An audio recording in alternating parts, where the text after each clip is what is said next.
সংযুক্ত হয়েছি জীবন যুক্তি জিজ্ঞাসা নিয়ে আমাদের এই পথ চলা। আজকে আমরা কথা বলবো 24-এর ছাত্র এবং জনতার গণ অভ্যুত্থান এবং মাওলানা ভাসানীর জীবনী নিয়ে। এ ব্যাপারে বিস্তারিত কথা বলার জন্য আজকে আমাদের সাথে উপস্থিত হয়েছেন আইডিআরসি সম্মানিত চেয়ারম্যান মোহাম্মদ এজাজ। মোহাম্মদ এজাজ, আপনাকে স্বাগত। আপনাকে অনেক শুভেচ্ছা। মোহাম্মদ এজাজ, আপনাকে প্রথমেই আপনার কাছে প্রশ্ন যে 24-এ যে গণ অভ্যুত্থানটা হলো, এই গণ অভ্যুত্থানটা আপনি কিভাবে দেখেন, এই বিশ্লেষণ একটা করেন। ধন্যবাদ আপনাকে। এটা আসলে 24 আমরা বলি জুলাই নতুন গণ অভ্যুত্থান। জি, হ্যাঁ, এইভাবে যদি আমরা ব্যাখ্যা করি, এটা একটা ঐতিহাসিক প্রেক্ষাপট আছে। আপনারা দেখেছিলেন তখন পাকিস্তানের বিরুদ্ধে যে আন্দোলন তৎকালীন সময় যারা করেছিলেন, বঙ্গবন্ধু বিশেষ যুক্ত ছিল। এই পুরো আন্দোলনটাই ছিল দুটো জিনিস। একটি হচ্ছে বাংলাদেশে যে পরিমাণ উৎপাদন হয়, পাট থেকে যে উৎপাদন হয়, এই উৎপাদনের বেশিরভাগ টাকা অ্যালোকেশন হয় আসলে করাচি এবং ইসলামাবাদের ডেভেলপমেন্টের জন্য। এবং অর্থনৈতিক বৈষম্য আমরা লক্ষ্য করেছি। একটি দ্বিতীয় হচ্ছে যে চাকরির ক্ষেত্রে খুবই গুরুত্বপূর্ণ, এটার সাথে এটার এই জুলাই অভ্যুত্থানের যে ভূমিকা। চাকরির ক্ষেত্রে আমরা দেখেছি যে বড় পোস্টগুলোতে এবং বেশ ভালো জায়গায় চাকরির ক্ষেত্রে বাঙালিদের অবস্থান কিন্তু কম্পারেটিভলি কম ছিল, তাদের চাকরির অ্যাক্সেসটা অনেক কম ছিল। এবং আরেকটা হচ্ছে যে অ্যালোকেশন, যদি আমরা বলি ডেভেলপমেন্টের যে অ্যালোকেশনগুলো আছে সেটাও আমাদের এখানে কম ছিল, পাকিস্তানে বেশি ছিল। দ্যাট মিনস একটা বৈষম্য, একটা বৈষম্য বিরাজমান ছিল তৎকালীন পাকিস্তানের সময়। এবং আরেকটি বিষয় পরবর্তীতে লক্ষ্য হলো যে এত বৈষম্য থাকার পরও যখন গণতান্ত্রিক পরিবেশ, ভোটের একটি পরিবেশ তৈরি হলো, তখন অ্যাবসলিউট মেজরিটি শেখ মুজিবুর রহমান পেলেন।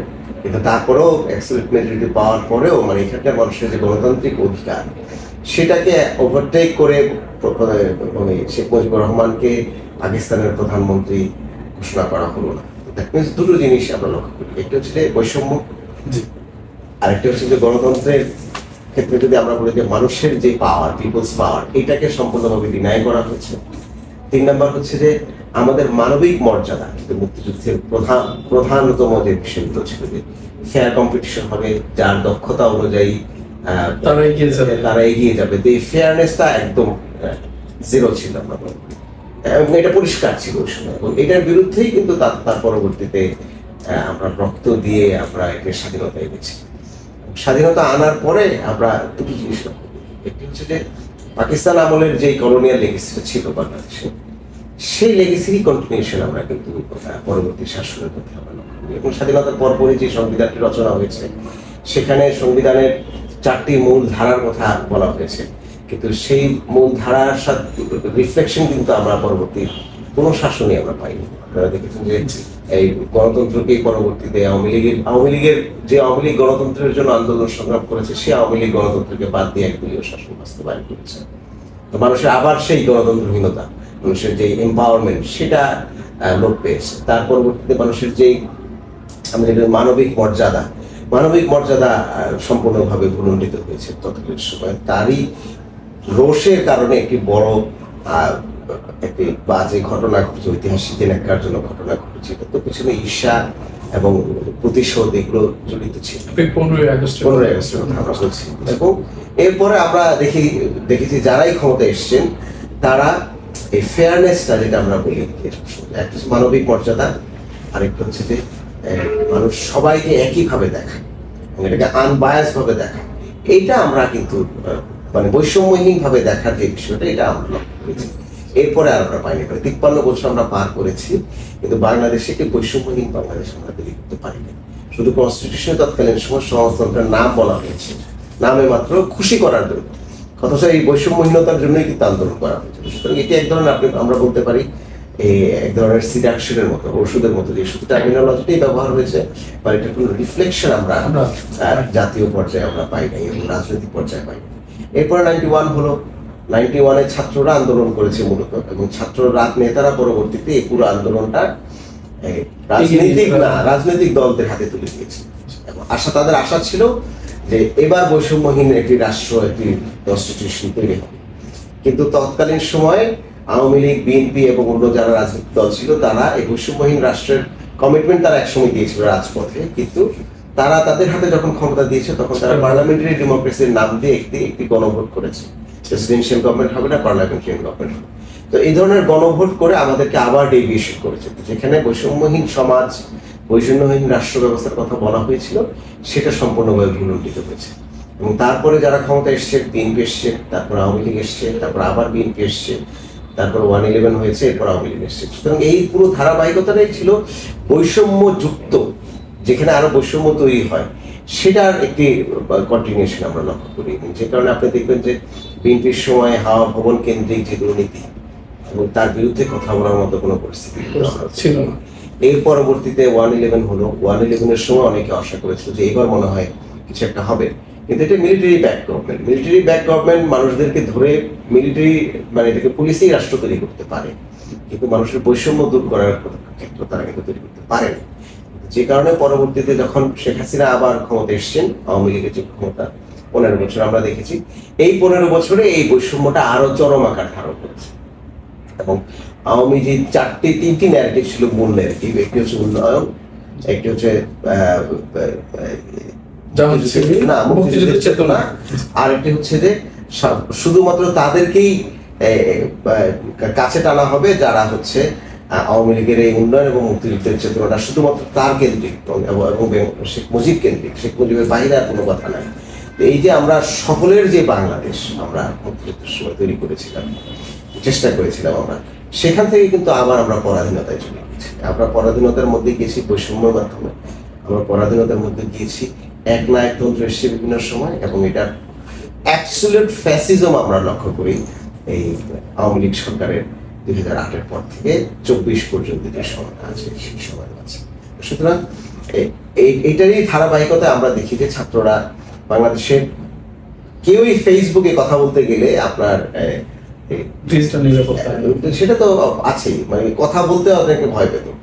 আমাদের দেশে আমরা আয়নাঘর দেখেছি, আমরা কোনোদিন চিন্তাও করি নাই যে মানুষ রাত্রে আমি ঘুমিয়েছিলাম, ঘুম থেকে বাসা থেকে ডেকে আমাকে তুলে নিয়ে যাওয়া হবে এবং এরপর আমাকে আর খুঁজে পাওয়া যাবে না। আইন শৃঙ্খলা রক্ষা বাহিনীর কাছে যখন যাওয়া হয়, প্রথমে তার পলিটিক্যাল পরিচয়ের উপর ভিত্তি করে তার জন্য জাস্টিস নির্ধারণ করা হয়। আপনি চাকরি পাবেন কি পাবেন না, আপনার আত্মীয় স্বজনের মধ্যে কেউ যদি অন্য কোনো দল করে থাকে, এই জন্য আপনাকেও চাকরি দেওয়া হবে না। এই যে বৈষম্যগুলো আপনি চিন্তা করেন, বাংলাদেশ তো কোনো রাজনৈতিক দলের বাংলাদেশ না। এবং সাম্প্রতিক সময় যখন শেখ হাসিনা ক্ষমতা চ্যুত হন, পতন হন, তার আগে উনি বলেছেন এটা আমার দেশ, আমার বাবার দেশ, এটা আমি ভালো বুঝি। সুতরাং বাংলাদেশ তো গণপ্রজাতন্ত্রী বাংলাদেশ সরকার আমরা তৈরি করেছিলাম। এই দেশের মালিকানা হচ্ছে বাংলাদেশের প্রতিটি জনগণের। সেখানে আমরা দেখেছি যে দেশের মালিকানাটা একটি পরিবারের হয়েছে। এই যে সকলকে আপনি এক্সক্লুড করলেন করে শুধুমাত্র একটি পরিবার কেন্দ্রিক যে রাজনৈতিক ব্যবস্থা, কিংবা একটি পরিবারই তাকে ঠিক করবে, এই যে আওয়ামী ন্যারেটিভ, এবং আর কাউকে সহ্য করা হবে না, এটা প্রতিষ্ঠিত করার জন্য এর সাথে যে ব্যুরোক্রেটরা আছে, এর সাথে যে রাজনীতিবিদরা আছেন, এবং এর সাথে ভূ রাজনৈতিক যে অ্যালায়েন্স যারা আছে, সকলে মিলে এই রাষ্ট্র ব্যবস্থাটাকে সারা বাংলাদেশকে একটা জেলখানা তৈরি করেছে। সমগ্র বাংলাদেশ একটা জেলখানা ছিল, আপনি যদি চিন্তা করে থাকেন। তো সেখানে অনেক সময় অনেক রাজনৈতিক দলরা এগিয়ে আসতে চেষ্টা করেছে এই বিরুদ্ধে কথা বলার জন্য, কিন্তু রাজনৈতিক দলগুলোর আহ্বান ছিল শুধুমাত্র আবার তারা ক্ষমতায় যাবে। তো যে কারণে তারা তাদের আন্দোলনগুলোকে আসলে সাকসেসফুল করতে তারা পারে। একটি বড় আমরা দেখেছি যে জনগণকে সম্পৃক্ত করার যে বিষয়টা, সেটা একটা ভুল ছিল। বিএনপি কিংবা অন্য যে রাজনৈতিক দলগুলো আছে, তারা গত 15 বছরে জনগণের যেই আকাঙ্ক্ষা, জনগণের যে ইস্যুস, প্রথম ইস্যু ছিল হচ্ছে দ্রব্যমূল্য, দুর্নীতি, বৈষম্য, এগুলোর চেয়ে বেশি কথা বলেছেন। এগুলো নিয়ে তারা আসলে কথাই বলেননি, তারা শুধু কথা বলেছেন ভোট নিয়ে। এবং পরবর্তীতে অবশ্যই ভোট তারা বয়কট যখন করলো, সেটা শেষ সময় এসে হয়তো অনেক বাংলাদেশের অনেক লোকজন তাদেরকে মৈত্রী করেছে, সংহতি জানিয়েছে। কিন্তু ব্রডার ইস্যুগুলোর ক্ষেত্রে কিন্তু রাজনৈতিক দলগুলো লিডারশিপটা নিতে পারেনি। যে কারণেই ছাত্র আন্দোলন যখন শুরু হলো, আপনারা জানেন যে 18তে ছাত্র আন্দোলন হয়েছে, তার আগে সড়ক নিয়ে আন্দোলন হয়েছে, এবং এই আন্দোলনগুলোতে বিভিন্ন সময় রিপিটেডলি এই পুরো জেনারেশনটাকে হেলমেট বাহিনী দিয়ে বাংলাদেশে 3 ধরনের বাহিনী তৈরি করা হয়েছে। আপনি যদি জুলুমের শাসন প্রতিষ্ঠা করতে চান, তাহলে এটা তো এককভাবে জুলুম করা সম্ভব না। আপনি জানেন যে প্রথম হয়েছে যে পুরো ব্যুরোক্রেসিটাকে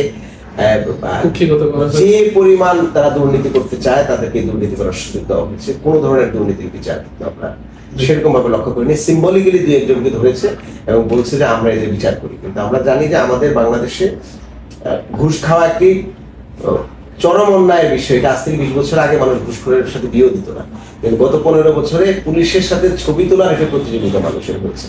এর কারণ তারা হচ্ছে যে এই ধরনের জালেম শাহীকে রক্ষার যেই বা লাঠিয়াল বাহিনী এরকম ভাবে তৈরি হয়েছে যে তাদের সাথে সম্পর্ক রাখলে আমি সেফ থাকবো। আপনাদের কিন্তু একটা ট্রেন্ড ছিল গত 15 বছরে, স্থানীয় জনপ্রতিনিধির সাথে মানুষ ছবি দিতে যতটুকু স্বাচ্ছন্দ্য বোধ করতো, তার থেকে বেশি একটি শ্রেণী ছিল যারা থানায় যারা ওসি এসছে তার সাথে ছবি দিতেন, পুলিশ যারা হয়েছেন তাদের সাথে ছবি দিতেন। পুলিশদের একটা ক্ষমতা, অবৈধ ক্ষমতা ছিল, তারা যা ইচ্ছা তা করতো। তো আইন বহির্ভূত যে হত্যাকাণ্ডগুলো হয়েছে সেগুলো এটা ছিল সিম্বল অফ পাওয়ার। সুতরাং আরেকটি ছিল যে এই রাষ্ট্র এই জুলুম শাহীকে টিকিয়ে রাখার জন্য একটা মিলিশিয়া বাহিনী, যেটা আপনার হেলমেট লীগ, আমরা বলি যে হেলমেট পরে তারা কারা ছিল এটা আমরা বাংলাদেশের মানুষজন জানে। এবং তারা অবৈধ অস্ত্র নিয়ে আজকে আপনারা এই গত কিছুদিন ধরে আপনারা দেখতে স্নাইপার উদ্ধার করা হচ্ছে, তাই না? অনেক অ্যালার্মিং লিথেল উইপেন যদি আপনি সিভিলিয়ানদেরকে দিয়ে দেন এবং তারা তার পাশের বাসার লোকটাকে হত্যা করছে স্নাইপার দিয়ে, এটা কত বড় ডেঞ্জারাস মানবতা বিরোধী অপরাধ। এটা করার জন্য আমরা এদেরকে তৈরি করেছি, এই লাস্ট গভর্নমেন্ট তৈরি করেছিল। সুতরাং এইভাবে এই জুলুম শাহীটা ছিল এবং এইটা যখন শেষ পর্যায়ের দিকে চলে গেছে যে আর মানুষ ঠিক মতো কথা বলতে পারছে না, তার যে বাক স্বাধীনতা, তার যে মৌলিক মানবিক মূল্যবোধ, এটা তার ঠিক নাই। এগুলো যখন চরম পর্যায়ে চলে গিয়েছে তখন আমরা দেখেছি যে ঢাকা বিশ্ববিদ্যালয় এবং সাথে প্রাইভেট বিশ্ববিদ্যালয় সহ সকল ছেলেপেলে প্রথমে তারা তাদের চাকরির মধ্যে যে বৈষম্য, সেই কোটা বিরোধী আন্দোলন তারা তৈরি করেছিল। এবং এই কোটা বিরোধী আন্দোলন তৈরি করতে গিয়ে আমরা এই আন্দোলনের ডেভেলপমেন্টটা খুব সিগনিফিকেন্টলি আমরা লক্ষ্য করলাম। প্রথমে কোটা বিরোধী আন্দোলনে যখন তারা বললো যে না, আমরা এটা আনকম্প্রোমাইজিং হবে, এটা আমরা চাই, এখানে কোনো ধরনের বৈষম্য থাকা যাবে না, তখন তাদের উপরে রাতের বেলা হেলমেট লীগকে নামিয়ে দাও এবং তারা সকাল থেকে রাত পর্যন্ত ঢাকা বিশ্ববিদ্যালয়ের সকল নারী শিশু সবাইকে মিলে কিন্তু পিটিয়েছেন, গুলি করেছেন। এবং পুলিশ নির্বিচারে এদেরকে যখন গুলি করা শুরু করলো তখন সারা বাংলাদেশের মানুষজন এদেরকে রক্ষা করার জন্য যে এই ছেলেগুলো তো আমাদের ছিল, আমাদের বাচ্চা, কারণ বিশ্ববিদ্যালয়ের সবচেয়ে মেধাবীরা পড়ে। সুতরাং এই মেধাবীদেরকে যদি গুলি করে মেরে ফেলে তাহলে এই রাষ্ট্রে আমরা কোথায় নিরাপদ থাকবো? এবং এদেরকে রক্ষার জন্যই কিন্তু আমরা প্রথমে যে সংহতিটা আমরা সাধারণ জনগণের সাথে দেখেছি। আমরা বিএনপির সাথে কিন্তু এই সংগতিগুলো আমরা তখন পাইনি, কিন্তু ছাত্ররা এবং যেটা বলা যায় ছাত্র জনতার গণ অভ্যুত্থান, জনতার সাথে ছাত্রের সাথে জনতার এই যে সংহতিটা হয়েছে, সলিডারিটিটা হয়েছে, এটার প্রথম সলিডারিটির মেথডটা ছিল যে আমরা এই ছাত্রগুলোকে রক্ষা করতে চাই। এবং ছাত্রদেরকে রক্ষা করার জন্য এটা একটা মানে অমানবিক ভাবে যদি তাদেরকে গুলি করে মারা হয়, বিদ্যুৎ অফ করে একসময় বাংলাদেশের অনেক আলেমোলেমাকে মারা হয়েছে। তো এটা তো আর একটি নির্দিষ্ট জায়গায় এদেরকে একসাথে করতে পারা যাচ্ছিল না, যেহেতু সমগ্র দেশব্যাপী।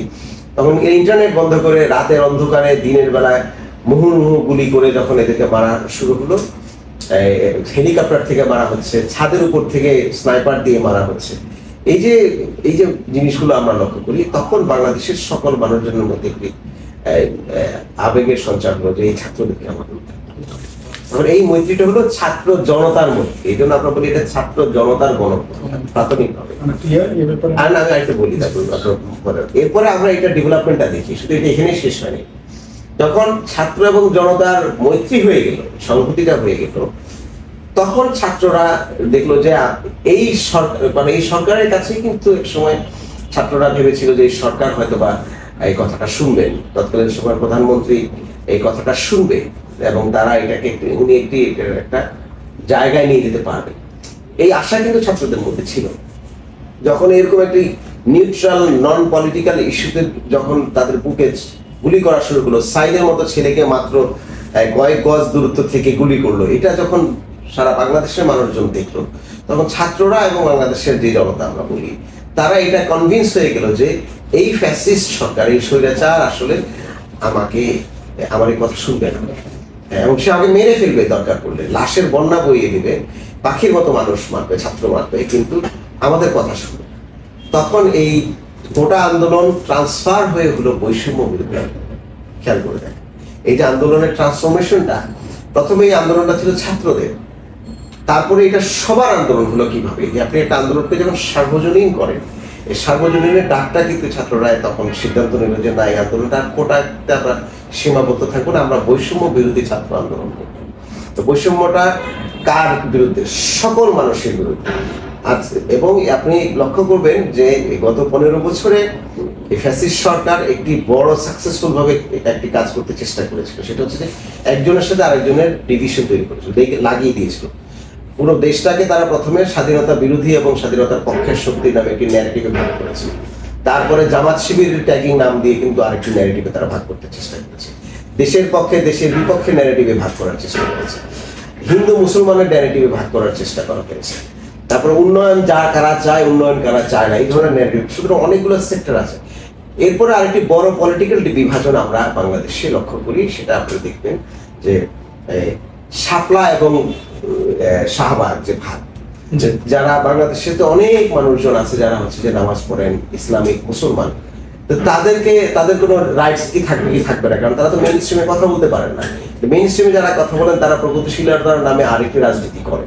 সুতরাং এটি একটি ভাগকে খুব সিরিয়াসলি খুব কেয়ারফুলি এগুলোকে জিলিয়ে রাখার চেষ্টা করা হয়েছিল ফ্যাসিস্ট গভর্নমেন্টের মাধ্যমে। কারণ আপনি যত ভাগ তৈরি করতে পারবেন তত ঐক্য সম্ভব না। এবং যেটা আমরা বিএনপি রাজনীতিতে এটা ফেইলিও দেখেছি, বিএনপি কাউকে ঐক্যবদ্ধ করতে পারে, কারণ বিএনপি ঐক্যবদ্ধ করতে গেলেই জামাত ইস্যুটা চলে এসেছিল, বিএনপি ঐক্যবদ্ধ করতে গেলে হেফাজত ইস্যুটা চলে আসছিল। হেফাজতের একটা অংশ ফ্যাসিস্ট হাসিনাকে কওমি জননীয় বলেছেন একসময়, আপনি খেয়াল করে দেখেন। সুতরাং সেকুলার পলিটিক্স এবং যারা হচ্ছে যে কিছুটা ধর্মভিত্তিক চিন্তা ভাবনা করে কিন্তু রাজনীতিতে যুক্ত নেই, এদেরকে একসাথে কিভাবে করা যাবে, এটি একটি বড় ক্রাইসিস এবং চ্যালেঞ্জ ছিল। কারণ আপনি ফ্যাসিবাদের বিরুদ্ধে গণ অভ্যুত্থান, যখন আপনি বলবেন এটা মানে সবাই সর্বজন, সুতরাং সবাই যখন আসবে তখন তার মধ্যে বিভাজন থাকবে না। এই বিভাজনের যে ক্লিকটা আমরা বলি, যে ঐতিহাসিক যে শিফট এই পুরো আন্দোলনে, সেটা হচ্ছে যে ছাত্র আন্দোলন কোটা বিরোধী আন্দোলন থেকে এটা যখন বৈষম্য বিরোধী আন্দোলনে চলে গেল, তখন কিন্তু তারা সবাইকে একসাথে করে, ছাত্ররা বাংলাদেশের সকল সেক্টরকে একসাথে করেছেন। আপনারা দেখবেন এই আন্দোলনকালীন সময় যদি ফুটেজ গুলো লক্ষ্য করে থাকেন, মনে করে থাকেন, নারী পুরুষ নেমে গিয়েছে। জাহাঙ্গীরনগরের একটি ছবি খুব বেশি পপুলার হয়েছিল, যে একটি বোরকা পরা হিজাবি একটা মেয়ে লাঠি হাতে, তার পাশে মডার্ন ড্রেস পরা আরেকটি মেয়ে লাঠি হাতে নিয়ে এসে রেজিস্ট্যান্সের জন্য হল থেকে বের হচ্ছে। মানে এইটা সিম্বলিক, কারণ এখানের মধ্যে আপনি যে ধর্ম পালন করে আর যে প্রগতিশীলতার চর্চা করে তাদের দুজনের মধ্যে কোনো ভাগ করেন নাই, মানে তারা মৈত্রী তাদের হয়ে গেছে, সংহতিটা তাদের মাঠেই হয়ে গিয়েছে। সুতরাং এই যে নামের যে পরিবর্তন এবং এই কলটা তারা বুঝে রাইট সময় যখন বললো যে আমরা বৈষম্য বিরোধী ছাত্র আন্দোলন করবো এবং আমাদের এক দাবি হবে যে এই স্বৈরাচারের পতন ছাড়া এই বৈষম্য প্রতিষ্ঠা করা সম্ভব না। এটাই হচ্ছে আন্দোলনের চূড়ান্ত রূপ। গণ অভ্যুত্থানের চূড়ান্ত রূপটা হচ্ছে এই শিফটিংটা, এবং এই শিফটিংটা যে একটা ইউনিভার্সাল কল দেয়, যে কোনো বিপ্লবের কিংবা গণ অভ্যুত্থানের ইউনিভার্সাল কলটা হচ্ছে খুব গুরুত্বপূর্ণ। এবং এইটা সাকসেসফুলি বাংলাদেশে জুলাই অভ্যুত্থানে এটা দেওয়া হয়েছে এবং এটা সাকসেস হয়েছে। এই অভ্যুত্থানে দেওয়ার কারণে আমরা দেখেছি যে পরবর্তীতে ছাত্র জনতার সাথে একটা সিপাহী যোগ হয়েছে। আপনারা লক্ষ্য করবেন যে আর্মি এবং অন্যান্য যে লিথল ফোর্স যারা আছে তারা কিন্তু যুক্ত হয়েছে। সুতরাং এটা অভ্যুত্থানটা পরবর্তীতে ছাত্র জনতা এবং যখন সিপাহীও যুক্ত হয়েছে তখন কিন্তু আর ফ্যাসিস্ট বাংলাদেশে কিন্তু বসে থাকার কোনো সুযোগ ছিল না। সুতরাং এই অভ্যুত্থানটি ছাত্র জনতা এবং সিপাহীর অভ্যুত্থান হয়েছে, জুলাই অভ্যুত্থান। আমার আরেকটা প্রশ্ন জানা আছে আপনার কাছে, যে অনেকে বলে যে তারা যে আন্দোলনটা করেছে সরকার বিরোধী, যে আমরা দেখলাম যে সরকার শেষ পতনমূলক আন্দোলন, এটা ছাত্ররা নাকি আগে থেকে প্ল্যান করা ছিল। এই ব্যাপারে আপনার মন্তব্য জানতে চাচ্ছি। এবং আমি আরো একটা প্রশ্ন এর মধ্যে হলো যে অনেকে বলে যে দিকে আমেরিকার ইন্ধন রয়েছে, এই ব্যাপারটা একটু বিস্তারিত বলুন। প্রথম হচ্ছে আমরা যদি আন্দোলন ক্লোজলি মনিটর করি এবং যারা সমন্বয়ক ছিলেন তাদের কথাগুলো যদি আপনি দেখেন, বিপ্লব কখনো প্রি প্ল্যান্ড হয় না, সম্ভব না। কারণ বিপ্লব হচ্ছে স্বতঃস্ফূর্ত এবং অর্গানিক। এবং আপনি যারা সমন্বয়ক ছিল এবং যারা এখানে সরাসরি ইনভলভ ছিল, আমরা যারা কখনো ভিতর থেকে কখনো সম্মুখে আমরা যারা ছিলাম, কেউই তো প্ল্যান করে আমরা নামি নাই। আমরা বুঝেছি একটি সেন্সেশন সারা বাংলাদেশে ছিল, যে আমি যেটা প্রথমে বললাম যে এদেরকে রক্ষা করতে হবে। তার পরবর্তীতে এটা ঐক্যবদ্ধ হয়ে গেছে রক্ষা করতে গিয়ে এটা বৈষম্য বিরোধী একটা আন্দোলন হয়েছে। এবং বৈষম্য বিরোধী আন্দোলন হওয়ার পর যখন দেখা গেল যে এই বৈষম্য টিকবে না, কারণ যে পরিমাণ গুলি বর্ষণ করা হচ্ছে, হ্যাঁ, এবং এই গুলি বর্ষণের এক্সটেন্ট আপনি চিন্তা করেন, শুধুমাত্র ইসরায়েলে আকাশ থেকে গুলি করা হয় এবং স্নাইপার দিয়ে সিভিলিয়ানকে মারা হয়। আর পৃথিবীর কোথাও এটা হয় না, কিন্তু স্নাইপার দিয়ে সিভিলিয়ান মারা হয়, আকাশ থেকে গুলি করা হয়, রাতের বেলা ঘুম থেকে তুলে নিয়ে যাওয়া হয়। এটা আপনি পৃথিবীর আর কোথাও পাবেন না। এটা কাশ্মীরে আমরা রিসেন্টলি কিছুদিন আগে দেখেছি, যেটা বিজেপি সরকার করেছে। আর ইসরায়েলে এই ধরনের অপারেশন আমরা দেখি। সুতরাং ঢাকা একটি আসলে গাজা মডেল, যেটা আমরা বলেছি, ঢাকা একটি গাজা মডেল করা হয়েছে এবং ওয়েস্ট ব্যাংক মডেল করা হয়েছে, যেখানে চারপাশে তার কাটার বেড়া হচ্ছে ভারতীয় বেড়া দিয়ে আমাদেরকে, আপনি চাইলেও বের হতে পারবেন না এবং আপনাকে বাসায় বসে আপনাকে গুলি করে মারা যাবে। এই ধরনের একটি কালচার এবং এই ধরনের একটি প্র্যাকটিস আপনার গত সরকারের সময় দেখেছি। সুতরাং এটা আমেরিকার প্রি প্ল্যান বলে আমরা এখানকার যে পুরো গণবিপ্লবটি যেটা হয়েছে, সিপাহী জনতা এবং ছাত্রদের যে বিপ্লবটা হয়েছে, এই বিপ্লবকে আমরা আসলে আন্ডারমাইন করতে চাই, কিংবা এই বিপ্লবের এসেন্সটা আমরা আসলে এখনো বুঝতে পারছি না। এই বিপ্লবের তিনটা গুরুত্বপূর্ণ এসেন্স আছে। প্রথম এসেন্স হচ্ছে ফ্যাসিস্ট হাসিনা সরকারের, কিংবা ইনক্লুডিং হাসিনার যে তিনটি ন্যারেটিভ আছে, উন্নয়নের বাইরে কোনো কথা বলা যাবে না, এবং এই উন্নয়ন চুরির মাধ্যমে যদি চুরিও হয়ে থাকে, আপনার ক্ষতিও হয়ে থাকে, আপনি কোনো কথা বলতে পারবেন না। শেখ হাসিনা একটি কথা সবসময় বলতো না, এত বেশি কথা বলে আমি তাহলে সব বন্ধ করে দেবো, আমি বিদ্যুৎ গ্যাস সব বন্ধ করে দিয়ে আমি ঘরে বসে থাকবো বলে উনি হাসতেন। আপনি চিন্তা করেন যে এই ন্যারেটিভ উনি ইম্পোজ করতে চেষ্টা করেছেন আমাদের উপরে। তার বিরুদ্ধে এখন অ্যাটলিস্ট মানুষজন, আমরা মনে করি, আমরা আশা করছি বাংলাদেশে ওইটার আর রিপিটেশন ভবিষ্যতে যারা আসবেন তারা যেন না করেন, সেই ক্ষেত্রটা এখন তৈরি করা হবে। দ্বিতীয় ন্যারেটিভটা হচ্ছে যে বাংলাদেশে কনভেনশনাল মুক্তিযুদ্ধের চেতনার নাম দিয়ে যে পরিমাণ ওভার স্ট্রেস করা হয়েছে এবং এটাকে যে পরিমাণ পার্শিয়ালি মুক্তিযুদ্ধের পুরো ইতিহাসটাকে বিকৃত করা হয়েছে, যে মুক্তিযুদ্ধ ইতিহাস মানেই শুধুমাত্র শেখ মুজিবুর রহমান, তাজউদ্দিন এখানে নাই, জিয়াউর রহমান এখানে নাই, এই নজরুল ইসলাম এখানে নাই, মনসুর এখানে নাই, এবং অন্যান্য মুক্তিযোদ্ধারা সাধারণ লোকজনের কোনো ইতিহাস এখানের মধ্যে ইনক্লুড করা হয় নাই, কিংবা এটাকে সামনে আনা হয় নাই। আপনি দেখুন, এইটা একটি বুমেরাং হয়েছে আমরা মনে করি, এবং এখান থেকে এটার কারণে আমরা সমগ্র, শুধু বঙ্গবন্ধু পরিবার এবং তার যে চাটুকার আছে তাদেরকে বাদ দিয়ে সমগ্র দেশবাসীকে আপনি এই জেলখানার মধ্যে বন্দি করে রাখছেন, একটা দেশকে আপনি কেজ বানিয়ে রেখেছেন বিভিন্ন আইন দিয়ে, অ্যাক্ট দিয়ে। সেটা থেকে আমি মনে করি যে একটি বড় মুক্তি আমাদের হয়েছে। পাকিস্তান আমলে যে বড় মুক্তিটি আমরা পেয়েছি, এরকমই আর এই জন্য এখানকার ছেলেরা এখন বলে নতুন স্বাধীন, নতুনভাবে স্বাধীন। এটা কিন্তু আসলে শুধুমাত্র শেখ হাসিনা থেকে স্বাধীনতা তা না, পুরো ফ্যাসিস্ট ব্যবস্থার যে ন্যারেটিভ গুলো আছে। 3 নম্বর ন্যারেটিভ হচ্ছে সব জায়গার মধ্যেই বঙ্গবন্ধু, সব জায়গার মধ্যেই বঙ্গবন্ধু। সুতরাং জাতিবাদী যে পলিটিক্স আমরা দেখেছি, যে একজন জাতির পিতা এবং তার আন্ডারে সে হচ্ছে ইউনিক, এটা তো জিন্নাকে পাকিস্তানিরা করেছে। সুতরাং এটা পাকিস্তানি পলিটিক্সেরই ধারাবাহিকতা আমরা মনে করি। সুতরাং পাকিস্তান যে বৈষম্যযুক্ত রাষ্ট্র, আমরা তার কাছে তাদেরকে বিদায় করে দিয়েছি, কিন্তু তার এই পলিটিক্সটা ইনহেরিট করেছে পরবর্তীতে যেই দলই ক্ষমতা এসছে, আমি ঢালা উপরে করবো, সেখান থেকে কিন্তু কোয়ালিটেটিভলি এই একটি বড় শিফট হয়েছে। সুতরাং এই সাকসেসটাকে কেউ যদি আন্ডারমাইন করতে চায়, তারা এটাকে কনস্পিরেসি অ্যাঙ্গেল বা লেন্স থেকে তারা দেখছেন, কিন্তু এটা কিন্তু আসলে সেরকম না। বাংলাদেশের মানুষজন, আপনি নর্মালি চিন্তা করেন, জুলাই বিপ্লবের আগে, জুলাইয়ের মাঝামাঝির সময়ও কি বাংলাদেশের, আপনি আমার সামনে আছে, আপনি কি চিন্তা করতে পারতেন কখনো যে সরকারের কোনো মন্ত্রী এমপির বিরুদ্ধে আপনি কথা বলতে পারবেন, কিংবা প্রধানমন্ত্রী সে যেই হোক, আপনি তার বিরুদ্ধে যদি কোনো অন্যায় হয় আপনি কথা বলতে পারবেন, তার বিরুদ্ধে আপনি একটি মামলা করতে পারবেন, কিংবা তাকে কি আপনি বলতে পারবেন যে আপনি এটা ভুল করেছেন? হাসিনাকে আপনি ফ্যাসিবাদ মানে স্বৈরাচারী শব্দটা আপনি প্রকাশ্যে বলতে পারবেন? এটা আপনি চিন্তাই করতে পারেন না। তাহলে একটি রাষ্ট্রে আমরা, এবং কেউ যদি আপনাকে বলতো যে বাংলাদেশ এটা কখন সম্ভব, হয়তো বলতে হতো যে আমরা এটা 50-100 বছর যদি হয়। দ্যাট মিনস এই পুরো জাতিটা কিন্তু 50 বছর অ্যাডভান্স হয়েছে। কারো মধ্যে, আমার মধ্যে 100 বছর আমরা এগিয়ে গিয়েছি। কারণ 100 বছর আমরা কোথায় এগিয়ে গেছি? চেতনার জায়গা থেকে, যে আমি অন্যায়ের বিরুদ্ধে প্রতিবাদ করার আমার স্বাধীনতা আছে এবং আমি করতে পারবো, করা উচিত। এবং অতীতে যেরকম রিভেঞ্জকে মাথায় রেখে যে রাজনীতিগুলো করা হয়েছে, যে প্রতিশোধের রাজনীতি যেটা আমরা করবো, সেটা ভবিষ্যতে যারাই আসুক সেই প্রতিশোধের রাজনীতি আমরা আর হইতে দিব না। হ্যাঁ, আমি ইচ্ছা করলেই কাউকে ট্যাগিং করতে পারবো না, এবং যে কোনো জায়গায় এখন যে সবার দেয়াল লিখন করছে, কারণ এগুলি সিম্বল যে তার স্বাধীনতা আছে, সে তার মতো করে তার মতটা দেয়ালে লিখতে পারে, গ্রাফিটি করতে পারে। সুতরাং এটা তো আমরা 50 বছরে আমি আমার নিজের মতটা আমি লিখতে পারবো আমার দেয়ালে, অথবা আমার ফেসবুকের দেয়ালে, কিংবা আরেক রাষ্ট্রের শহরের কোনো দেয়ালে। এটা তো আমার চিন্তা করি, আমরা তো এটা 100 বছরও বাংলাদেশে সম্ভব না। সে জায়গা থেকে তো বাংলাদেশ এই গণ অভ্যুত্থানের মাধ্যমে 100 বছর সামাজিক চেতনার জায়গা থেকে এবং রাজনৈতিক চেতনার জায়গা থেকে আমরা এগিয়েছি, সেটা তো হয়েছে। সুতরাং এটাকে আমি যদি এখন কনস্পিরেসি লেন্স থেকে দেখি, তাহলে আমার মনে হয় আমরা বাংলাদেশের ডেভেলপমেন্টটা আমরা আসলে ক্লিনিক্যালি বুঝি। আমরা দেখলাম যে একটা অন্তর্বর্তীকালীন সরকার গঠিত হয়েছে। এই অন্তর্বর্তীকালীন সরকার থেকে আপনার কি আশা, কি প্রাপ্তি রয়েছে, কি চাওয়া রয়েছে একজন নাগরিক হিসেবে? প্রথম হচ্ছে এই অন্তর্বর্তীকালীন সরকারের বৈধতার বিষয়টা হচ্ছে প্রথম। কারণ একটা জিনিস মনে রাখতে হবে, এই যে আন্দোলন সংগ্রাম হয়েছে, এই আন্দোলন সংগ্রাম কিসের বিরুদ্ধে হয়েছে? এই হাসিনার সংবিধানের বিরুদ্ধে হয়েছে।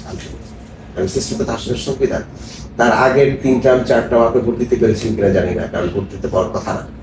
সুতরাং মানুষজনকে ভোট না দেওয়ার, যে ভোট থেকে যে বিরত রাখার যে রাষ্ট্রীয় মেকানিজম, সেটা কি নামে হয়েছে? সাংবিধানিক ধারাবাহিকতা রক্ষার নামে। খেয়াল চলে দেখেন, এই যে বৈষম্যের কথা আমরা বলছি, এটা কি নামে হচ্ছে? সাংবিধানিক ধারাবাহিকতার নামে।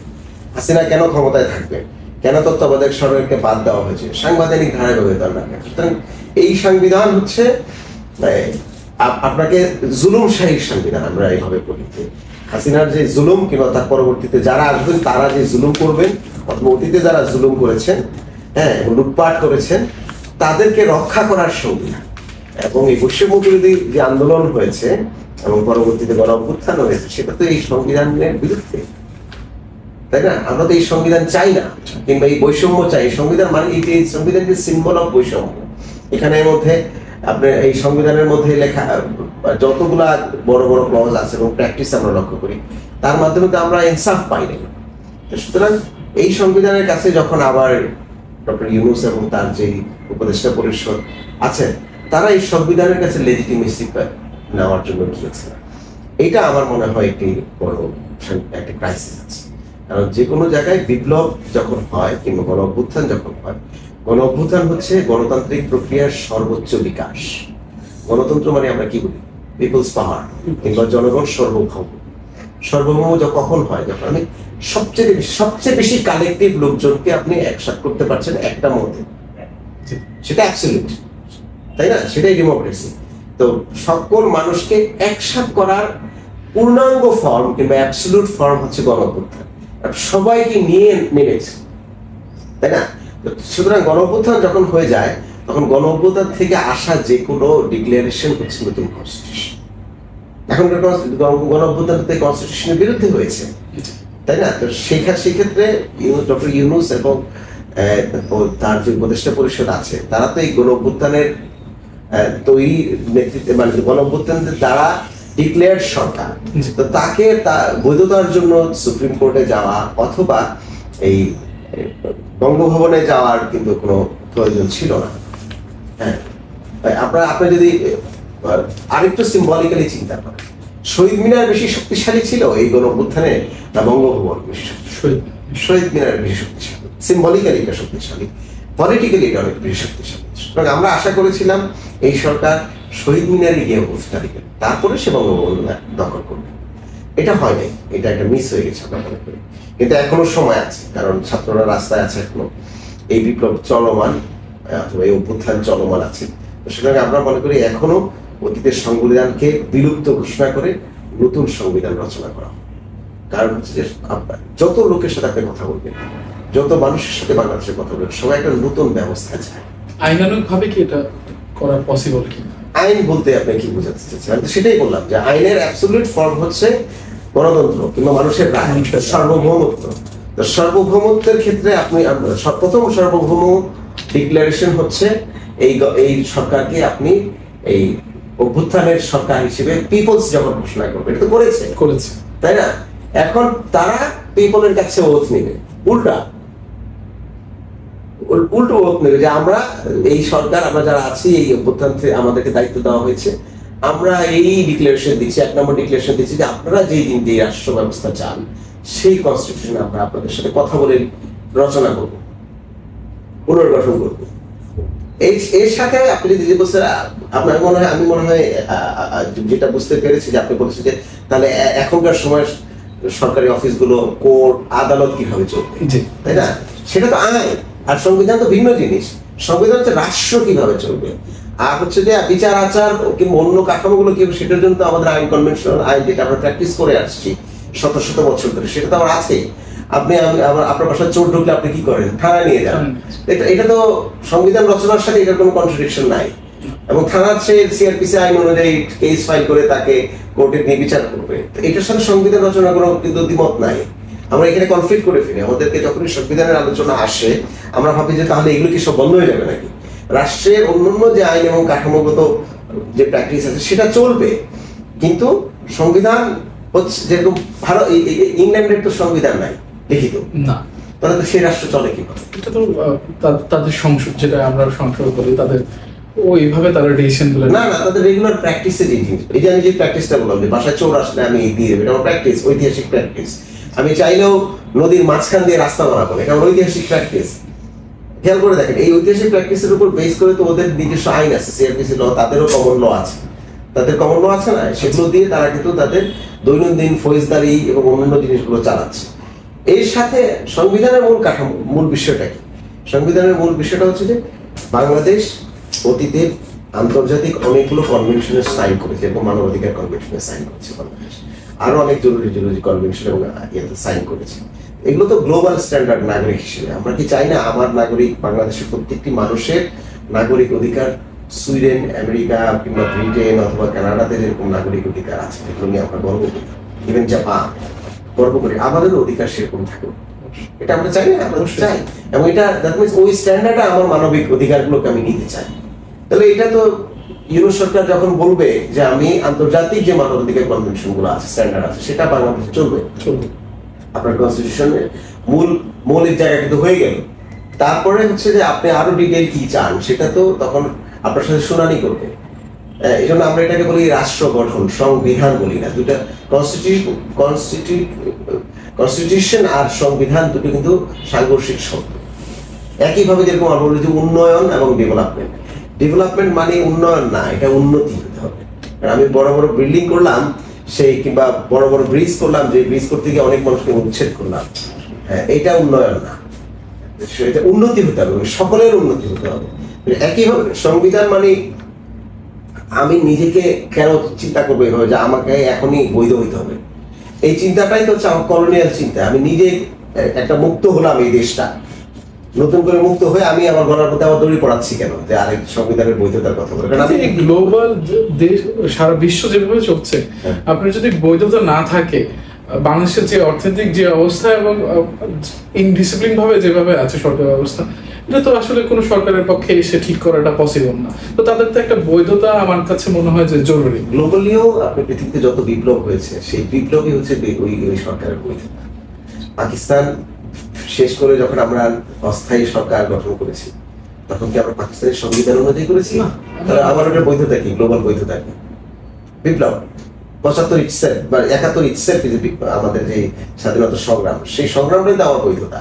সেই সংগ্রাম থেকেই তো আমরা নতুন সংবিধান রচনা করেছি, মানে লিখেছি, রচনা করে ডক্টর কামাল নিজে লিখেছেন। সুতরাং আমরা চাই না এবারের রাষ্ট্র গঠনে একজন আমাকে কিভাবে শাসন করবে আগের মতো, সে লিখবে আর আমি সেভাবে শাসিত হব। বরঞ্চ আমরা এবার চাই যে এই রাষ্ট্র, ইউনূস সাহেব থেকে শুরু করে তার যে পুরো টিম আছেন, তারা মানুষের কাছে যাবে, মানুষের কাছ থেকে শুনবে যে তারা কি চায়। একদম গ্রামের প্রত্যন্ত অঞ্চলের কৃষকের কাছে যাবে, স্কুলের বাচ্চাটার কাছে যাবে, সে আগামী বাংলাদেশ কি চায়, এই দেশ থেকে এটা হবে সংবিধান। তো সুতরাং এটা পুনর্গঠন করা লাগবে, তো এটাই হবে লিগাল এবং এটাই হবে মোর গণতান্ত্রিক। তা আমরা কিছু লোকজন মিলে লিখলো আর কিছু এক্সপার্ট এটাকে খালি অ্যামেন্ডমেন্ট করে দিলে, আমরা এই ধরনের কাটছিট করা চাই না। এবং এটা একটা কলোনিয়াল মাইন্ডসেট যে আমাকে বৈধতা, এটা আমার বড় বৈধতা। 71-এ যেরকম আরেকটা বড় বৈধতা আছে, এবং এরপরে যেহেতু এত বেশি এটাকে নিয়ে কাটছাট করা হয়েছে, এবং এই সংবিধান তো হচ্ছে সিম্বল অফ, আমি যেটা কথা বললাম, জুলুম শাহী, জুলুম, এটাকে বাদ দিয়ে নতুন একটি সংবিধান করতে হবে যেখানে সকল মানুষ বাংলাদেশে নিরাপদ থাকে, কাউকে ট্যাগ দেওয়া হবে না, এরকম করে তাকে প্রোটেক্ট করবে যে সংবিধান, সেরকম একটি সংবিধান আমরা রচনা করতে চাই। আপনার কাছে আরেকটা প্রশ্ন থাকবে যে আপনি তো পরিবেশ নিয়ে দীর্ঘদিন ধরে কাজ করছেন, নদী নিয়ে। আপনি বিগত সরকারের কাছ থেকে যে ধরনের সাহায্য সহযোগিতা পাননি কাজ করার ক্ষেত্রে, এবার আপনি অন্তর্বর্তীকালীন সরকারে যারা এসেছে তাদের কাছ থেকে আপনি কতটুকু আশাবাদী? প্রথম হচ্ছে যে পরিবেশের রাজনীতিটা বোঝাটা, আমাদের এই অঞ্চলে একসময় যে পরিবেশ, আমাদের পুরো সভ্যতাটাই কিন্তু এই অঞ্চলের পানি এবং হচ্ছে এই অঞ্চলের জলবায়ু কেন্দ্রিক আমাদের আইডেন্টিটি। এবং আমরা বলি বাঙালি, সবসময় বলি আমরা বান থেকে বাঙালি এসেছি, মানে পানির দেশের মানুষ। একইভাবে আমাদের সাথে বনের একটা বড় সম্পর্ক ছিল। এখানে যখন রাজনীতি নতুন করে আসলো, যে সুলতানরা যখন আসলো, সুলতানরা বললো যে বেশি বেশি আবাদ জায়গা করতে হবে, খালি করতে হবে, যেখানে, কারণ তার তো ল্যান্ডের উপরে সে খারাজ নেয়, হ্যাঁ, ট্যাক্স নেয়, তার ট্যাক্স যত বেশি আসবে সে তত বেশি লাভবান। সুতরাং সুলতানরা তখন কি করলো, আমাদের বাংলাদেশের বিভিন্ন জায়গায় বন কেটে সেই জায়গায় আবাদ করার জন্য তারা ইন্সপায়ার করলো। দ্যাট মিনস রুলিং, প্রাকৃতিক যে সম্পদগুলোর ব্যবস্থাপনার সাথে রুলিং এর একটা সরাসরি সম্পর্ক খুব গুরুত্বপূর্ণ বোঝায়। কারণ আপনি দেখবেন যে খুলনা, তারপর গাজীপুর, যেসব জায়গায় ফরেস্ট এরিয়া ছিল, এইসব জায়গায় রোডের নাম আছে কালীবাড়ি রোড, কালীবাড়ি, শিববাড়ি। শিব এবং কালীর সাধনাগুলো কিন্তু সব সাধনা করার জন্য মানুষজনকে প্রত্যুত্তর জঙ্গলে যেতে হতো। তো এগুলো একসময় জঙ্গল ছিল, এটা মানে হচ্ছে এটা, কিন্তু এখন এটা হচ্ছে যে হার্ট অফ দ্য সিটি। প্রত্যেকটা শহরের সিটিতেই কিন্তু শিববাড়ি রোড, কালীবাড়ি রোড কিংবা কালীবাড়ি আপনি পাবেন। এবং এইটা ট্রান্সফর্ম হয়েছে কিন্তু সুলতানি আমলের এই জমি কেন্দ্রিক, মানে জঙ্গল কেটে জমি বড় করা, প্রাকৃতিক জঙ্গল ধ্বংস করো, নদী ধ্বংস করা। তৎকালীন সময় যে লেগেসিটা আমরা দেখি, সেটা আমরা ব্রিটিশ সময় আরো অনেক বড় আকারে আমরা দেখতে পাই। 72 থেকে শুরু করে এই সময়, এবং বিশেষ করে গত 15 বছরে আমরা বাংলাদেশের যে 550-এর উপর আমরা নদী হারিয়েছি। এটা আমাদের নিজস্ব স্টাডি আমরা করেছি। আমরা এই নদী রক্ষা কমিশনকে অনেক চাপ দেওয়ার কারণে নদী রক্ষা কমিশন 56,000 নদী দখলদারের লিস্ট পাবলিক করেছে। আমরা মনে করি এটা 2 লক্ষের উপরে, এবং সবাই আওয়ামী লীগ করে, মানে প্রভাবশালী, স্থানীয় প্রভাবশালী এবং আওয়ামী লীগের সাথে সম্পৃক্ত। গত বছর আমরা একটা রিপোর্ট করেছি বালু উত্তোলন নিয়ে, এবং আমরা নাম ধরে দিয়েছি কারা কারা উত্তোলন করে। তারা হচ্ছে স্থানীয় ইউনিয়ন পরিষদের চেয়ারম্যান থেকে শুরু করে এমপি পর্যন্ত। আপনারা জানেন যে যেদিন গণ-অভ্যুত্থান হলো, সেদিন চাঁদপুরের যে বালু খেকো, তার ভাই, তার ভাতিজা এবং তারা খাস লোককে কিন্তু মানুষজনে পিটিয়ে মেরে ফেলেছে, তারা এত ক্ষতি করেছে নদী। তো সুতরাং, এবং এরপরে আমরা করেছি বন কাটা নিয়ে, যে গত 1 বছরে 14 লক্ষ শুধু গাছ কাটা হয়েছে উন্নয়নের নাম দিয়ে। সুতরাং এই যে আপনি উন্নয়নের যে ডিজাইন কিংবা উন্নয়নের যে ন্যারেটিভ শেখ হাসিনা করে দিয়ে গিয়েছে, তার বিরুদ্ধে আমরা কিন্তু ফাইটটা করেছি শুধুমাত্র তথ্য দিয়ে। এর বাইরে আমরা কথা বলতে পারতাম না, আমাদের কথা বলার কোনো সুযোগ ছিল না। কিন্তু আমরা একটিও সিগনিফিকেন্ট স্টেপ আমরা রাষ্ট্র থেকে আমরা দেখি নাই এটিকে সরাসরি বন্ধ করার ক্ষেত্রে। সুতরাং আমরা এতটুকু আশা করতে পারি যে এই নতুন অভ্যুত্থানের পরে এই সরকারের যে পলিসিগুলো হবে, সেই পলিসিগুলোর ক্ষেত্রে বন, পাহাড় কাটা, নদী দখল, সমুদ্র দখল থেকে শুরু করে এই সকল কিছুর ক্ষেত্রে একটি মিনিমাম লেভেলের পরিবর্তন আমরা আশা করি। বিশেষ করে যেহেতু রিজওয়ানা আপা আমাদের সাথে, আমাদের মাঠে থেকে আমাদের সাথে সহযোদ্ধা হিসেবে ছিলেন, উনি কাজগুলো করবে, তো ওনার জন্য অনেক কঠিন হবে কাজটি করা, কিন্তু ওনাকে এই কাজগুলো করতে হবে। এবং এটাকে করতে গেলে পরিবেশ নিয়ে যারা কাজ করছে তাদেরকে নিয়ে এবং রাষ্ট্রযন্ত্রকে নিয়ে করতে হবে। কারণ আমরা তো ভয়েসটা আগেও তুলেছি, কিন্তু রাষ্ট্রযন্ত্রকে আমরা ইনঅ্যাক্টিভ পেয়েছি। তাদেরকে ইনঅ্যাক্টিভ করা এবং তাদেরকে এবল করাটা হচ্ছে কি বলছে। আমার কাছে আপনার আরেকটা প্রশ্ন থাকবে যে জামাতে ইসলামে বাংলাদেশের তরুণদের সমর্থন কুড়াতে সক্ষম হয়েছে কিনা, এ ব্যাপারে একটু আপনি বলবেন। আপনি আরেকটু বলবেন যে আমরা তো বাঙালিরা ধর্মভীরু মানুষ, জামাতে ইসলামের রাজনীতিতে আমাদের জীবনে এবং রাজনৈতিক জীবনে কোনো প্রভাব ফেলে কিনা, এ ব্যাপারে বিস্তারিত আপনার মন্তব্য। প্রথম হচ্ছে এই বিপ্লবটা করেছে জেনজি, আমরা বলি জেনারেশন জি। জেনজির ভাবনাটাকে, সেটা জেনজিকে জিজ্ঞেস করলে আপনার ভালো বুঝতে পারবেন। This is loud and clear. সুতরাং কিছু ন্যারেটিভ আছে, কেউ বলছে যে এখনকার ছেলেপেলেরা বিএনপি করবে, বিএনপি তারেক জিয়া বলতেছে যে উনি নাকি মহানায়ক, বিএনপি যারা বলছে, তো তারেক জিয়ার ফলোয়ার নাকি সকল ইয়াং জেনারেশন। আপনি বলছেন জামাত ইসলামের শিবিরের ফলোয়ার অনেক বেড়েছে, হেফাজত বলছে যে তাদের তো প্রায় 1 লক্ষের উপরে মাদ্রাসা আছে, তাদের নাকি ইয়াং ফলোয়ার অনেক বেশি।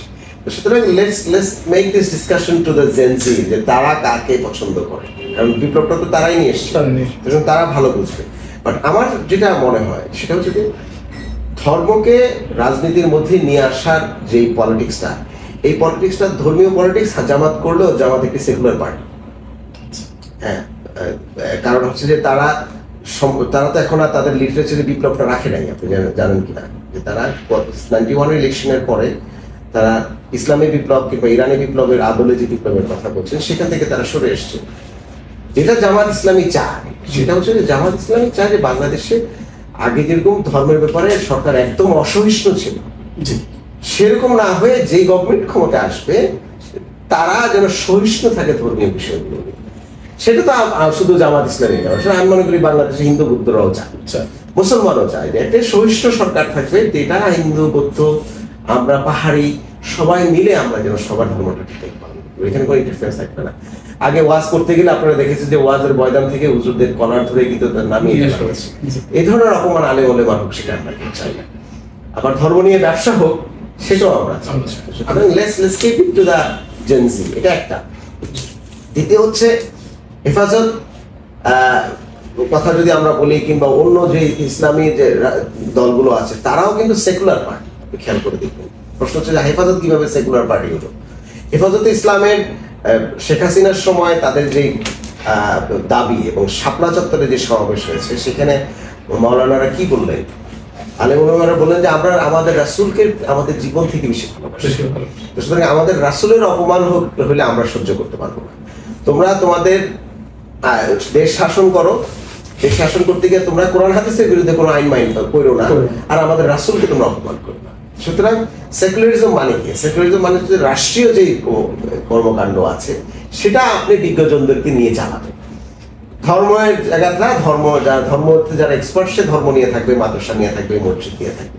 হেফাজত এই কাজটাই চাচ্ছেন যে তাকে কেউ যেন বিরক্ত না করে এবং তাদের সবচেয়ে বেশি প্রাণের যে মহানবী ওনাকে যেন সম্মান করা হয়। তো সুতরাং এটি যে হয়তো ওনারা অনেক ধর্মীয়, কিন্তু এটা একটা সেকুলার পলিটিক্স, তো ওনারাও এক ধরনের সেকুলার রাজনীতি করেন। তো সেক্ষেত্রে এই কনভেনশনাল রাজনৈতিক কাঠামোতে ওনাদের কোনো সমস্যা থাকার কথা না, এবং আমরা দেখেছি যে এবারও উপদেষ্টা পরিষদে তাদের রিপ্রেজেন্টেশন আছে, কারণ বিকজ তাদের এক ধরনের নিজের অজান্তে হোক আর জানতে একটা সেকুলার চেতনা তারা প্র্যাকটিস করেন। জামাতের ক্ষেত্রেও যেটা আমরা বললাম, জামাত তার বিপ্লবী রাজনৈতিক দল না, এটা নতুন জেনারেশন ডিসিশন নিবে যে কার পক্ষে যাবে। আমরা ওরকম রাজনৈতিক ব্যবস্থা চাই যেখানে যে ভিন্ন মতটা, সবচেয়ে ছোট যে মতটা, সেটাও প্রকাশ করার স্বাধীনতাটা থাকবে এবং তাকে বৈষম্যের মধ্যে আনা যাবে না এবং তাকে ফ্যাসিস্ট ভাবে দমায় ফেলার যে বিষয়টা সেটা আমরা চাই না। সেক্ষেত্রে আপনি যেই দলই করেন, আপনি বাংলাদেশের নিয়ম মেনে যদি দল করেন, বাংলাদেশকে মেনে যদি আপনি দল করতে চান, আপনি করবেন। সেটা আমাদের মতের বিরুদ্ধে গেলেও আমরা মতে করতে পারি। বেশি মত মানে তো বেশি সুন্দর, বেশি সুন্দর। যে আমরা আরেকটা বিষয় জানবো যে আমরা দেখেছি যে ছাত্র এবং জনতার যে বিপ্লব ঘটলো, সে বিপ্লবী বলছি, অভ্যুত্থান ঘটলো, এই অভ্যুত্থানে বিএনপি কি কোনো ধরনের সুযোগ নিচ্ছে কিনা, এই ব্যাপারটাও আপনি একটা বিশ্লেষক হিসাবে একটু বলবেন আপনার মতামতটা। ধন্যবাদ আপনাকে। আমি মাঠে যে জিনিসটি দেখেছি যে একটি বিএনপি কর্মীরা আওয়ামী লীগকে তাড়িয়ে দিয়ে বিভিন্ন মার্কেট, তারপরে হচ্ছে বাজার এবং ফুটপাতের চাঁদার জায়গা কিন্তু তারা দখল করেছে এবং কিছু কিছু জায়গা দখলেরও কথা কিন্তু আমরা শুনেছি, আমি নিজেও শুনেছি। সুতরাং আওয়ামী যে পলিটিক্সটি আছে সেই পলিটিক্স যদি বিএনপি আবার করে, তাহলে আমরা মনে করি যে নতুন সরকার মাত্র তো ক্ষমতা এসছে, এগুলোকে গুছাচ্ছে। সেই গুছানোর ক্ষেত্রে প্রথম যে কাজটি তাদের করতে হবে, স্থানীয় পর্যায়ে এই যে দখলদারিত্বের কিংবা দখলবাজির যে রাজনীতিটা আছে, এটা আইনগতভাবে কড়াভাবে এটাকে হ্যান্ডেল করতে হবে। এটা যদি এখনই কড়াভাবে হ্যান্ডেল না করা হয়, তাহলে এই পুরো বিপ্লবের যে স্পিরিটটি আছে সেখানে ছাত্র, জনতা এবং সিপাহী, আমরা বিশেষ করে জনতা কিন্তু ডিমোরালাইজ হয়ে যাবে। আমরা চাই না জনতা ডিমোরালাইজ হওয়ার কোনো স্কোপ তৈরি হোক, এবং সেক্ষেত্রে কঠোরভাবে আইন করে, আইনের মাধ্যমে, কারণ আমরা আইনের শাসন চাই, আইনের মাধ্যমে যারা এই দখলদারি রাজনীতিগুলো করছেন বা নতুন চাঁদাবাজি করছেন তাদের বিরুদ্ধে ব্যবস্থা নেবে। এটা নিলেই মানুষের কনফিডেন্সটা আবার ফেরত আসবে। আমরা দেখছি যে প্রতি বিপ্লবের একটা কথা উঠছে, এই সম্ভাবনা আপনি কতটুকু দেখছেন? এবং সাথে আরেকটা প্রশ্ন আপনাকে জিজ্ঞেস করব যে আওয়ামী লীগের রাজনীতি তারা ঘুরে দাঁড়াতে পারবে কিনা আপনার মতে? ধন্যবাদ। প্রতি বিপ্লবের ক্ষেত্রে আমি যেটা বললাম যে সাকলটা হচ্ছে এই কনস্টিটিউশনের মধ্যে গিয়ে যে আমরা একটা আত্মঘাতী সিদ্ধান্ত নিয়েছি, সেখান থেকে খুব দ্রুত যদি বেরিয়ে এসে গণপরিষদ করা হোক কিংবা অন্য কোনো মাধ্যমে হোক, এটাকে একটি আরেকটু মানে অভ্যুত্থান প্রেক্ষিত যেই লেজিটিমেসি, গণতান্ত্রিক যে লেজিটিমেসি, সেটা যদি আমরা করে ফেলতে পারি, আমার মনে হয় এটা ভালো। দ্বিতীয় হচ্ছে শেখ হাসিনা বাংলাদেশে থেকে তার পেটুয়া বাহিনী, তাদের মিলিশিয়া বাহিনী, র্যাব, পুলিশ দিয়েও তো বাংলাদেশের জনগণের কাছে টিকতে পারে। সুতরাং সেখানে প্রতি বিপ্লবের আশা করাটা হচ্ছে উপকার। আর আওয়ামী লীগ পুনরুজ্জীবিত হতে পারবে কিনা সেটা ডিপেন্ড করবে আওয়ামী লীগ তার নিজেকে কিভাবে ব্যাখ্যা করে, নিজেকে কিভাবে দেখছে। সেখানে দু তিনটি জিনিস আছে। একটি হচ্ছে যে ঐতিহাসিকভাবে তারা যেরকম গণবিরোধী পজিশন নিয়েছে, এটা তারা যদি নিজেরা রিয়েলাইজ করতে পারে এবং সেই অনুযায়ী তারা নিজেদেরকে পুনর্গঠিত করতে পারে, তাহলে আমার মনে হয় সাস্টেইনেবিলিটি থাকবে। রাষ্ট্রের জায়গা থেকে রাষ্ট্র কি করবে সেটা যদি আমরা বলি, মানুষের একটা বড় পিপলস পারসেপশন করছে, বিশেষ করে ছাত্রলীগ, যুবলীগ, তারা যে পরিমাণ স্নাইপার দিয়ে গুলি করে মানুষদেরকে বিভিন্ন সময় মেরেছে। বিশ্বজিতের ঘটনাটা আপনার মনে আছে কিনা? আবরারের কথা মনে আছে কিনা? আপনি আপনার একটা ছেলেকে বিশ্ববিদ্যালয়ে পাঠাবেন, তাকে মেরে ফেলবে তার একটি ভিন্ন মতের কারণে। এই যে সন্ত্রাসী কর্মকাণ্ড, সন্ত্রাসী কর্মকাণ্ডের আগের একটা ন্যারেটিভ আমরা দেখেছি, যাকে তাকে জঙ্গি বলা হচ্ছে, কিন্তু অ্যাকচুয়ালি জঙ্গি কার্যক্রম যারাই করবে, সেটা ছাত্রলীগ, অছাত্রলীগ, যেই সংগঠনই হোক না কেন, তাদেরকে জঙ্গি রাজনৈতিক দল হিসেবে, গোষ্ঠী হিসেবে কিন্তু রাষ্ট্র থেকে আমার মনে হয় ট্রায়াল করে, শুধুমাত্র ট্যাগিং করলে হবে না, ট্রায়াল করে এভিডেন্স বেস তাদেরকে জঙ্গি হিসেবে ঘোষণা করাটা গুরুত্বপূর্ণ। তারপরে এটাকে পলিটিক্যাল প্রসিডিং এবং রাষ্ট্রীয় লিগ্যাল প্রসিডিং এর মধ্যে নেওয়া হচ্ছে। আমাদের শেষ প্রশ্ন, আমরা আপনার কাছে জানতে চাচ্ছি যে মাওলানা ভাসানীর এখনো বাংলাদেশে কতটুকু প্রাসঙ্গিক তার আইডিওলজি, তার আইডিওলজি আমরা কতটুকু ধারণ করে আমরা বাংলাদেশের সামনে এগিয়ে নিয়ে যেতে পারবো, এই ব্যাপারে আপনার? আমি মাওলানা ভাসানী হুজুরের সবচেয়ে বড় যে ইডিওলজি, সেটা এখন আরো বেশি প্রাসঙ্গিক হয়েছে। সেটাকে উনিও বৈষম্যের কথা বলেছেন, উনি রুবিয়তের কথা বলেছেন, মানে এখানকার মানুষের ইনসাফের কথা বলেছেন। তো বৈষম্যের নামই তো ইনসাফ, তাই না? বৈষম্য বিরোধী মানেই হচ্ছে ইনসাফ, এবং এই ইনসাফটা হবে সকলের জন্য, তাই না? তো সুতরাং আমরা মনে করি যে এই ইনসাফের কলটা যদি আমরা, মাওলানা সাহেব অনেক আগে দিয়েছেন, সেটা এখন দিতে হবে। আমাদের ইনসাফ অনেকগুলো জায়গায়, একটা হচ্ছে রাজনৈতিক ইনসাফ, আর ভূ রাজনৈতিক ইনসাফ। আমি গত 15 বছরে বাংলাদেশ থেকে তিস্তা নিয়ে কোনো কথাই বললাম, কথা বললেও অ্যারেস্ট করা হয়েছে।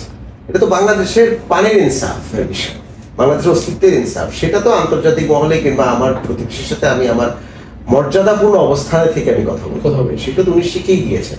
আমরা মনে করি যে এখন যে রাষ্ট্র এবং পরবর্তীতে যারা রাষ্ট্র চালাবে, তারা রাষ্ট্রের ভিতরকার মানুষের ইনসাফকে মাথায় রেখে তারা এই কাজটি করবে, এটা এক নাম্বার।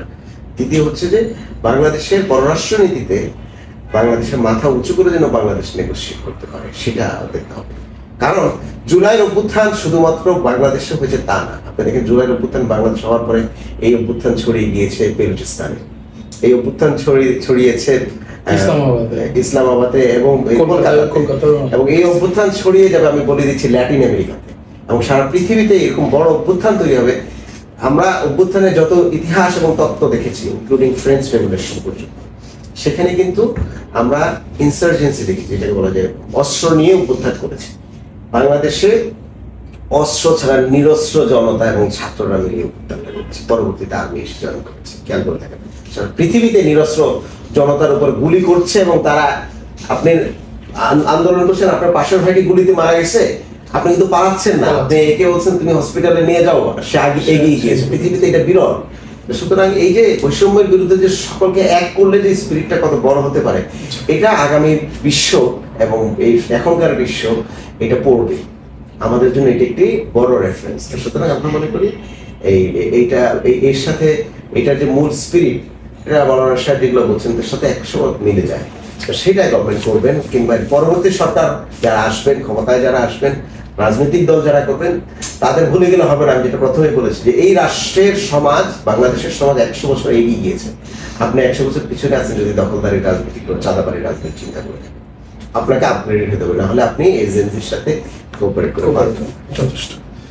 জনাব এজাজ, আপনার দামি সময় আমাদেরকে দেওয়ার জন্য আন্তরিকভাবে ধন্যবাদ জানাচ্ছি। প্রিয় দর্শক, সুন্দর একটি বাংলাদেশ গড়ে উঠুক এই আশা ব্যক্ত করে আমরা আজকে বিদায় নিচ্ছি। আপনারা ভালো থাকবেন, সুস্থ থাকবেন, সংযুক্ত থাকবেন। ধন্যবাদ।